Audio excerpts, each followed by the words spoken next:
Welcome back to the channel for another tactical preview of Bournemouth's games. I'm doing these every week for every match, joined by your favourite content creators. So make sure you stick around and subscribe for all the future videos. But today, obviously, we're previewing the Bournemouth Everton game, and I'm joined by Alfie. How you doing, mate? Yeah, good stuff. No, very good. Had a good New Year. Excited to sort of see how we get on in the weekend. Yeah, everyone, make sure you go follow Alfie on Twitter. Was there anything else you wanted to plug, or is it just the Twitter? No, that's fine. Just give us a look at Twitter. Yeah, I'll chuck the links down in the description, so everyone just make sure you go and check them out, give them a follow. But yeah, last weekend, does that scoreline reflect how the game went, or?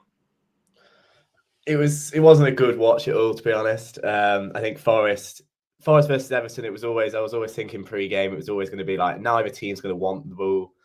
They both have similar styles. We're both more suited to playing against sort of away against somebody that does want to dominate possession.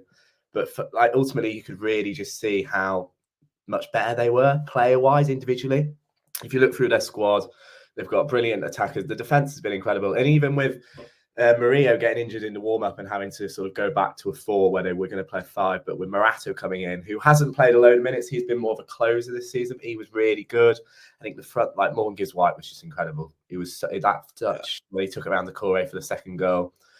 We didn't have a great game. I think we sort of lacked any sort of threat in particular. I think we have lacked threat for the last sort of probably 18 months, which is mental to say. But I also think defensively we did get found out a little bit. Tarkowski, he seems to have struggled the last couple of weeks. He sort of stepped out for Wood's first goal for the first goal, but it wasn't a good watch. Disappointing.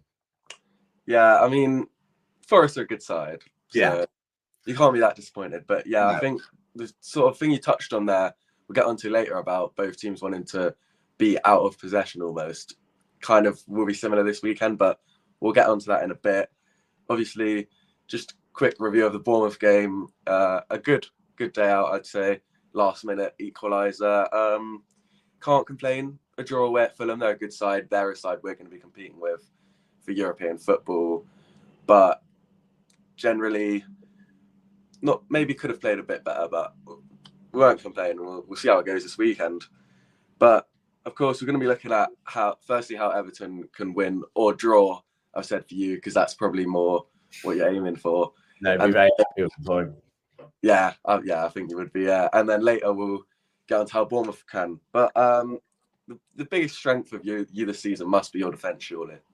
Yeah, I think if you look at it on paper, we've got a back three of Jordan Pickford, Branthwaite, and Tarkowski, and I think that is far and away our biggest strength. I think if you look at the team across the board moving forward, it's a big drop off compared to those three. Pickford's been incredible the last 2 years. I think he's still such an underrated goalkeeper. And I also think there's been a bit of a chat on. So when I was watching the City game, he obviously saved a penalty against Erling Haaland, but then the commentator seems to sort of try and rinse him for a little bit for being too overeager or whatever. Just saved a penalty, but it's fine. He has been really good. And I think ultimately, I think we would have gone down a long time ago if we didn't have Jordan Pickford.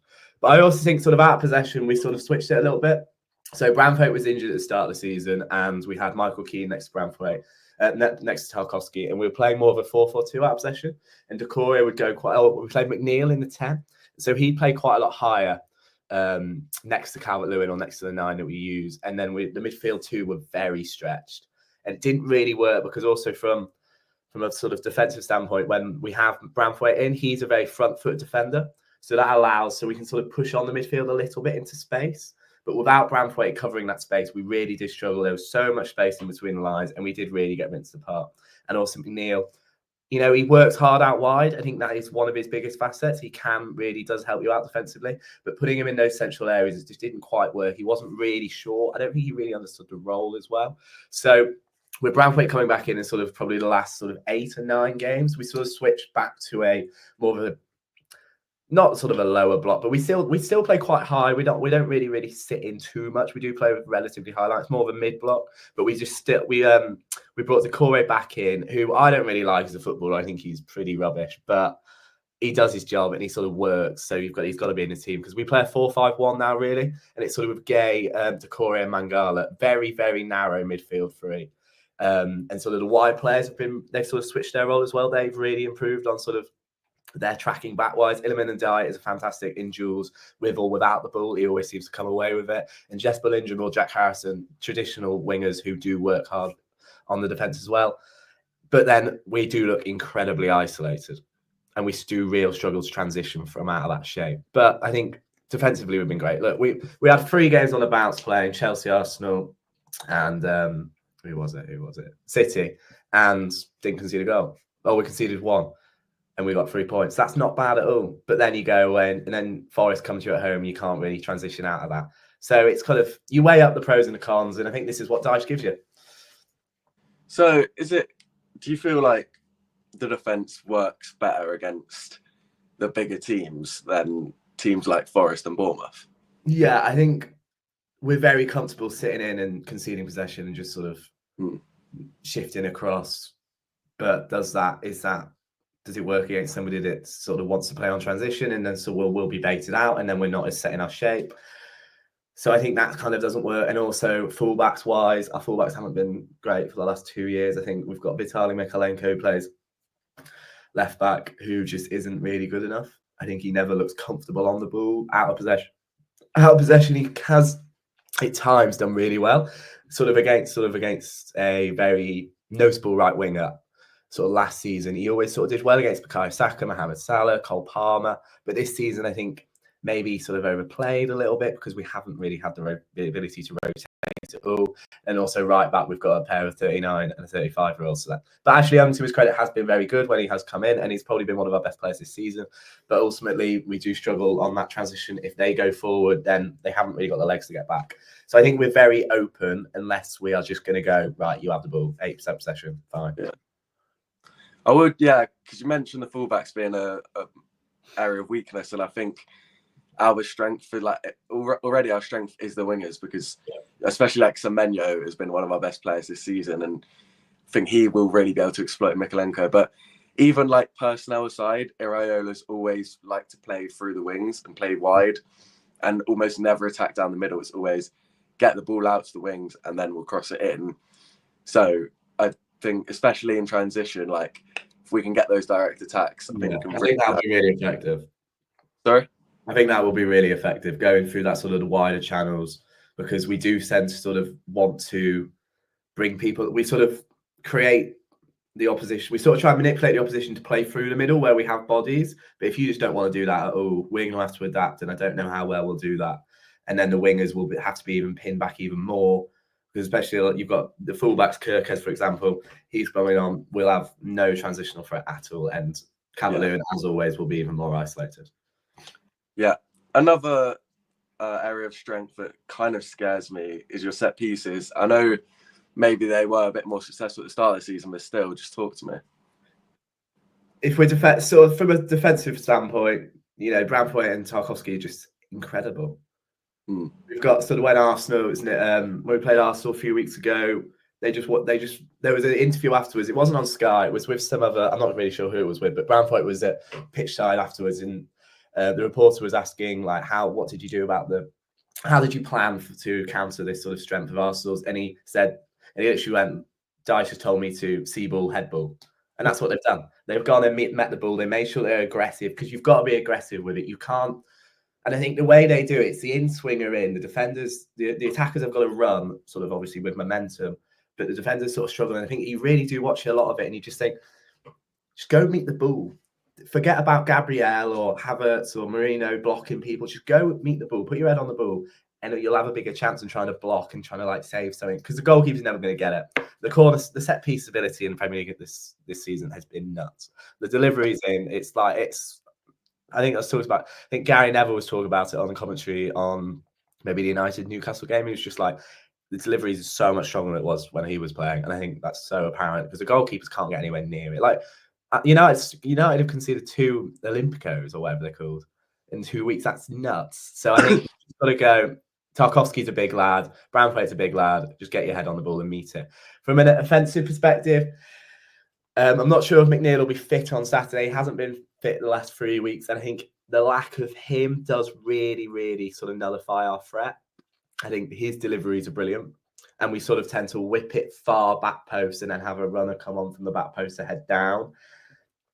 but the likes of Jack Harrison haven't really been able to sort of have the same quality from a set piece perspective. And I think that maybe we need to sort of change it up a little bit, try and don't just do, because we do ultimately try and do the same corner every time. And it does work, fair enough. But if we don't have the quality of delivery, it's never going to work. So Yeah.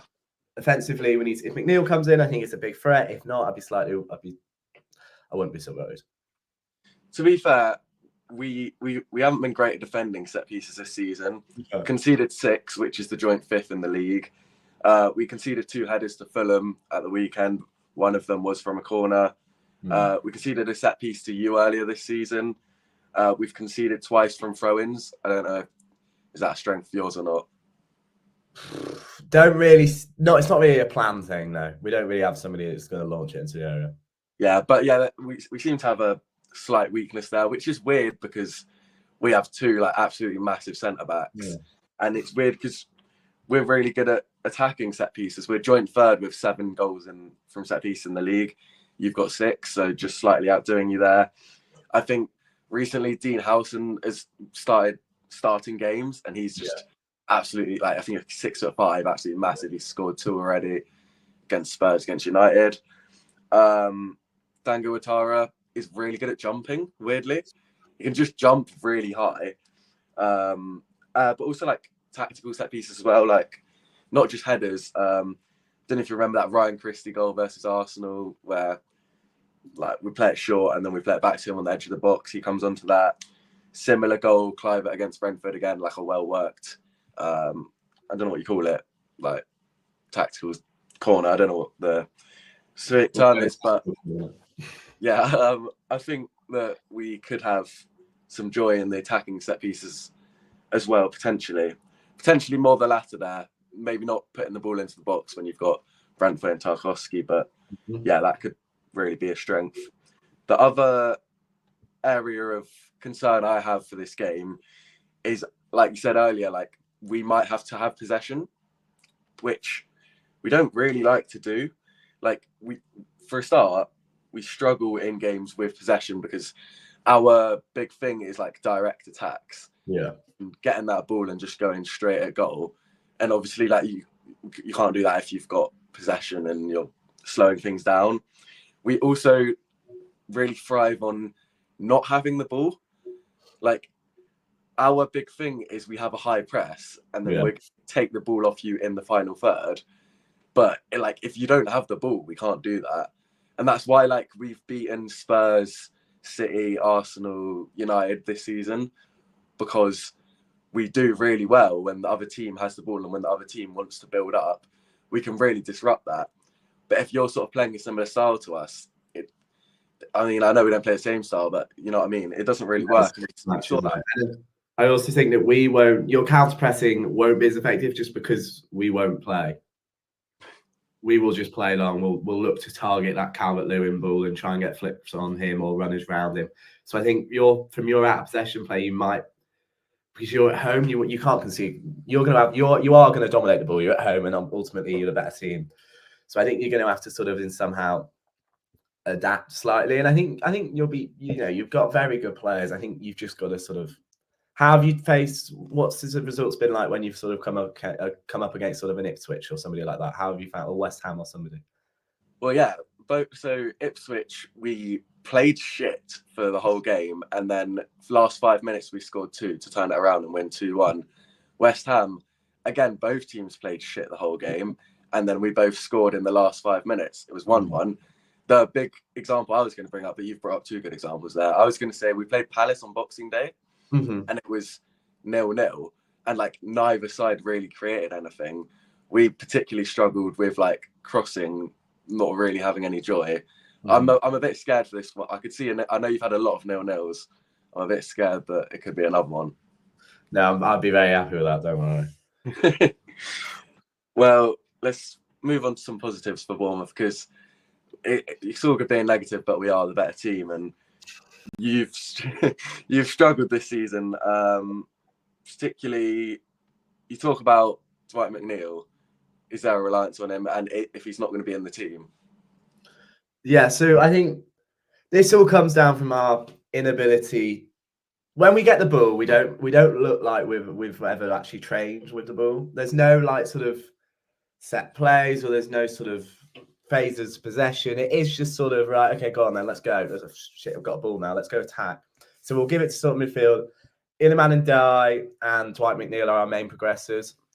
We've sort of progressed from receiving in between the lines and sort of driving. Iliman and Dye has been brilliant this year. I'm a big fan of him, but ultimately he's always very isolated, and there isn't really anything for him to play off. I suppose we don't. It's mental, but the fullbacks don't overlap. Our fullbacks don't attack. Our fullbacks are like proper 2008 Premier League fullbacks, and it does really nullify the wingers' threat because they just get doubled up on, and it's just 2v1, and then he has to turn around and pass it back to the fullback 20 yards away. But I think it is almost like if we're going to score, it's just going to be like, oh, somebody's done something wicked, 1-0, and then we'll just go back in and we'll just sit in our shape. There's no consistency in attacks at all. There's a lot of, obviously we do, like Calvert-Lewin is a fantastic athlete and he can really leap and he's brilliant in the air and his hold-up play is superb. And it does suit sort of him and Pickford.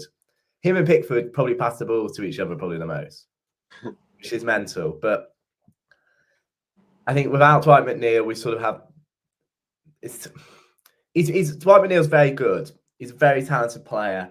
But I don't know if he really suits the team at the moment, especially because Iman and Dye is so good on the left. We'd have to move him. Obviously, our right wing spot has been poor. Jack Harrison has been very, very bad this year, ultimately. And it's disappointing because I think he has all like the sort of the profile to be a very good player, but it hasn't come out. So then if we put McNeil in the 10, we spoke about this before, it didn't work for us.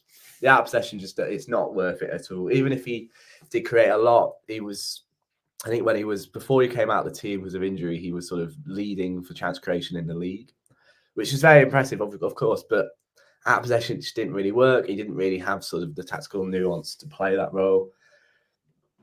Calvert-Lewin, over the right, he hasn't scored. We haven't really got enough goals in the team. There's just a real lack of goals. And I think this is the issue with Dyche, though. This is what you get with Dyche. You're not gonna concede many, but it's not gonna be pretty to watch, and you ain't gonna score. So it's kind of because there's a lot of chat within the fan base now about like because new owners come in, do we move him on? Do we sort of wait till next season, or do we get rid now and get somebody sort of temporary in for January for 6 months? But then we're not going to go down with Dyche, but we're never going to do anything else.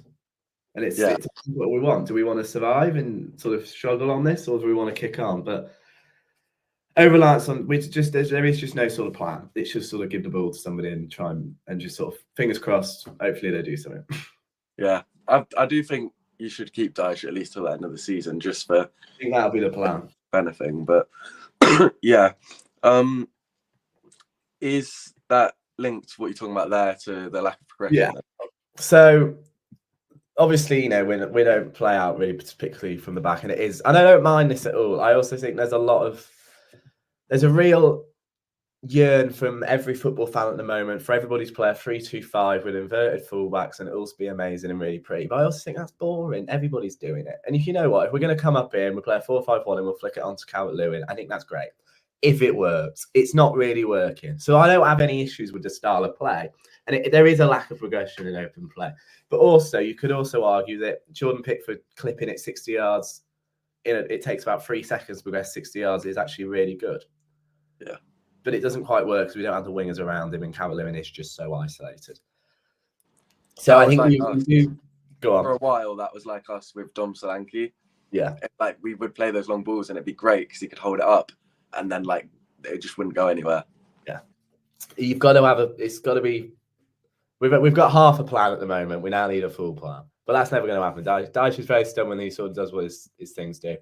But yeah, so I think we're very predictable. There's no attacking patterns of play. It's all very normal. There's no cohesion either within sort of the midfield. It's kind of one of you will just give the ball to them, and then right, it's not my job anymore. Yeah, it's the midfielder who's got the ball, and I'll just sort of I'll wait for him to lose it and then go win it. Which is it's very frustrating. I'm sure you can tell. I don't think I spoke very positively the last 20 minutes. Well, my final prediction of where I think we can hurt you You might agree, you might not. Long balls in behind. I was watching match of the day, just catching up with your game against Forest, and obviously that Chris Wood goal came from ball in behind. Sosa had a really good chance. It just goes wide of the right post, and I think that Evan Nilsson could really thrive on that. Yeah. Scored versus Fulham with just a clipped ball from James Hill in behind. Missed a big chance against Fulham. Who was it? I think it was Christie. No, it was Dango plays it, and Evan Nilsson basically goes 1-on-1 and just takes a massive touch, scoring a chance there. But you can see the idea there. It's happened a lot this season. Evan Nilsson getting those chances. Scored against Brentford when he took it around the goalkeeper. Scored against Saints with it was a free kick, but it wasn't really because we took it so quickly. He's just he makes a lot of runs, and you can see him calling for it and getting frustrated. So I think that we might be able to score one of those this weekend. Yeah, I think Tarkowski has a tendency to sort of step out and leave that space, which then Brantford has to cover a lot of ground. Yeah, you're correct. There will be a threat with long balls in behind. And I think Pickford tends to be quite good at sort of realising when to go, and he does snuff it out quite a lot. But obviously you can't rely on your goalkeeper too much from that perspective. So yeah, I think Evan Nilsson, I think there is a big threat there, and I think that is probably how you most likely score. Definitely. Well, lastly, just a quick score prediction from yourself. 2-0 Bournemouth. Okay. I think I'll go 1-0. I don't want to have to say no, but I'm not too confident. I've also come back from university and we've started playing shit. So apparently, yeah, when I'm not there, we win. And when But thanks so much for watching, guys. Make sure you subscribe down below. Going to be doing this every week with your favorite content creators. And yeah, up the cherries.